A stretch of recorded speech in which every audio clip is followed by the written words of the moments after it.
Hi there, it's Angela Critters. Welcome to my channel.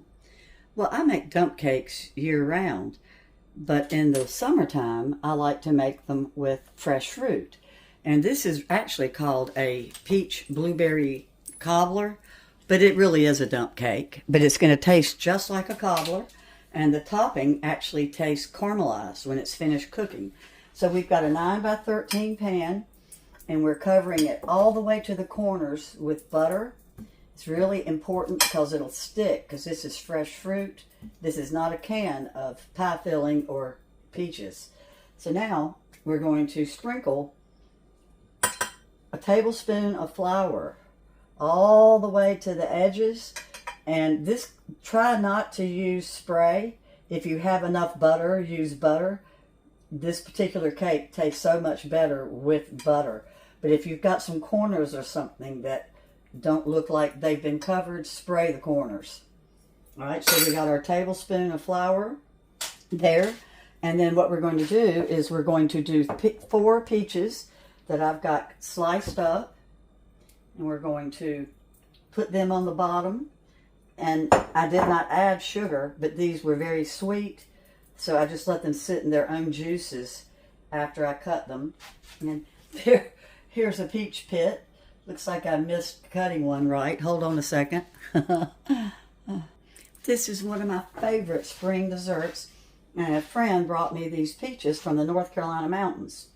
So we've got a pint of washed blueberries. And I picked through them and got out the ones with stems and any of the ones that were soft. They don't have to be dry because we're getting ready to dump cake mix on top. And just kind of spread them around. You can use a few more blueberries if you like. You could use a pint and a half, but the recipe that I've used forever does call for a pint. Okay, now we're going to put a little bit of sugar, and we're going to sprinkle it all the way across. We've got 1/4 cup of granulated sugar. So, you know how a real dump cake uses, the basic dump cake uses a can of pie filling? Well, we're kind of like making our syrup, I guess you could say, ourselves. This is a true homemade dump cake, except for the fact that it does use a cake mix. Because if you follow my channel, you'll know that I'm a big believer in cake mixes. All right, so we're going to sprinkle a little bit of cinnamon.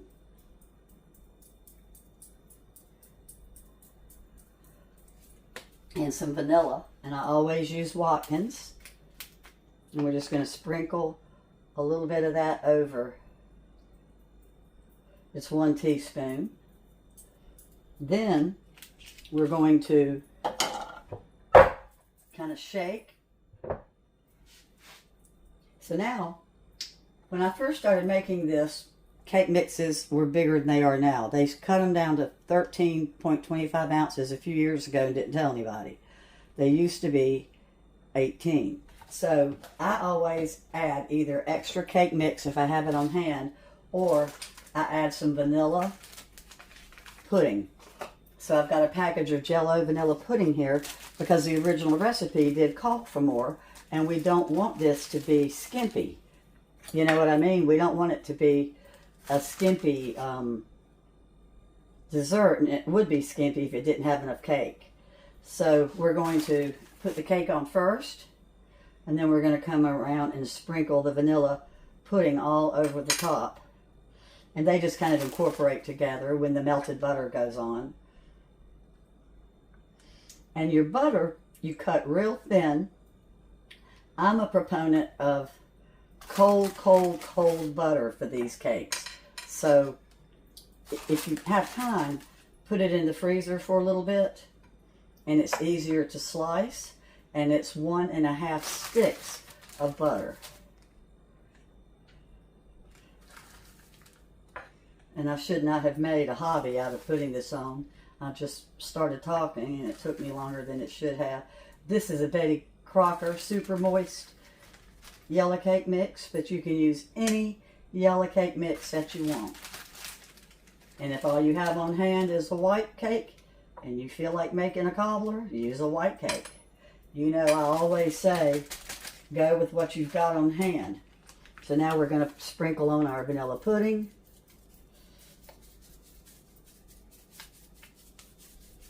And this way we're going to have the right amount of cake ratio.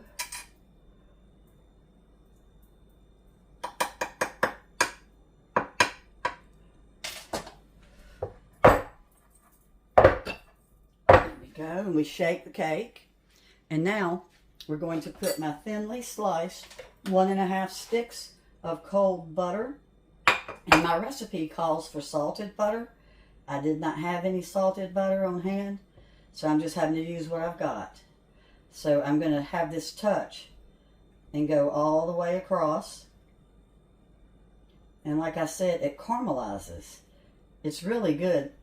If you follow my channel, you'll notice that I make quite a few dump cakes, but usually I make one called a cheesecake dump cake, where I add a layer of cream cheese with confectioner's sugar and vanilla. And it's really, really, really good. But this is just a basic cobbler without the cream cheese, so it's not really anything but a cobbler. And you slice this real thin, your butter. Alright, so I've got my butter spread. I always end up using more than 1.5 sticks because my hands don't work real good and I don't cut my butter as thinly as I should. So I probably use close to 2 sticks. But most people can get by with 1.5 sticks. And I put my cinnamon on it the wrong layer. It was supposed to have gone on top of the flour. So I'm just going to put a little tiny bit more on, but it's still going to have the cinnamon flavor. And then optional are some slithered almonds on top, or you can put some chopped pecans or walnuts, or you can go with no nuts at all. They're optional, of course. And I do love how this caramelizes. So if you have a favorite dump cake recipe that calls for melted butter, I urge you the next time you go to make it to make it with cold butter sliced. I think you're going to think it's a real game changer. Alright, so it's going in at 350 and it's going to cook anywhere between 40 and 45 minutes. So here we go. One blueberry peach cobbler dump cake combo. And it's a good one. So I'm going to set my timer for 38 minutes. Just to be on the safe side. I wish you could smell my kitchen. So I'm going to put this back in just for about 2 minutes. You see how there's a couple little pockets that still are light? The whole thing is supposed to be kind of brown to get that caramelization that we're looking for. So it's going back in. It's cooked so far at 43 minutes and it really is going to take the full 45. This is a great cake to start teaching little children how to bake.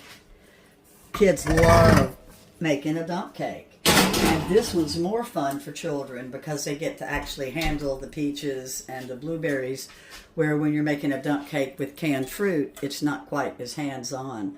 So we're going to let this go about 2 minutes, and we're going to check and see if those little light pockets have turned brown.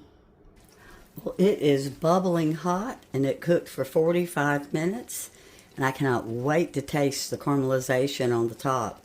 It's such a good cobbler. The blueberries and the peaches are so good together this time of year. It's just going to be one of your favorite desserts. I know it is. And you saw how easy it was. And like I said, if you're not into the almonds, just leave them off or put on pecans or walnuts. You can even use sunflower seeds if you just want a little crunch. I've even put toasted coconut on top.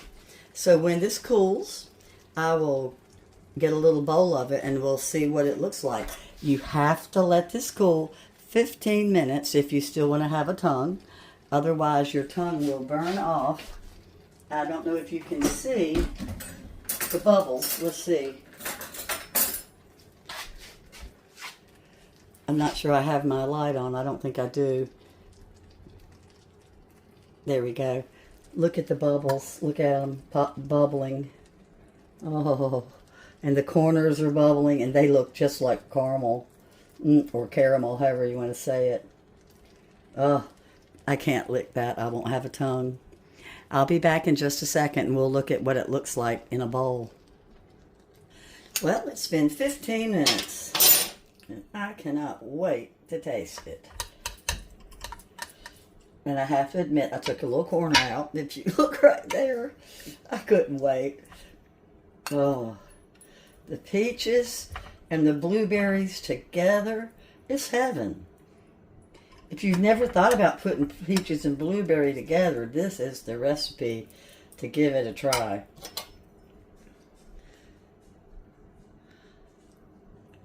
It's still kind of hot, even though it's been 15 minutes. And this is so good with vanilla ice cream or Cool Whip, and it's good plain. You can see the steam. I'm trying to save my tongue. Oh, Now, I love the crunch of the almonds. I just like that. This is the only cobbler type thing I make that has the almond crunch. Oh. The peaches literally taste like they've been caramelized. And then the blueberries are just perfection. Look at that.